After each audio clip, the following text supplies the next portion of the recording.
So out of the big voice note making the rounds in local football circles of the match fee negotiations between the Reggae Boys team leader, Damian Lowe, and the JFF hierarchy, people saying this and saying that. But I want to highlight a particular statement in the recording which I think is most instructive to where we are in the football right now. I don't think people realize how important a revelation General Secretary Dalton Wint made in response to the demands of the players. Listen to me, Sawi. Presently, we don't have one sponsor for the senior men's team. Mm-hmm. That's even one. We don't have one sponsor for the senior men's team. Mm-hmm. That's even one.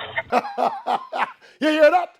Presently, we don't have one sponsor. Not even one. Yes. And remember now, this is World Cup qualifying year, months away from the start, and the team don't have a single sponsor. And with this COVID-19 pandemic and the swirling uncertainty about fans attending games, we don't know how the JFF plan to make money to offset the significant expenses of a full-fledged World Cup qualifying campaign. Boy, Mr. Wint, talk truth. Talk truth. It don't look pretty. Yes, it don't. It don't look pretty. No, Mr. Wint, I never say you don't look pretty, sir. I say it don't look pretty. It don't look pretty no more.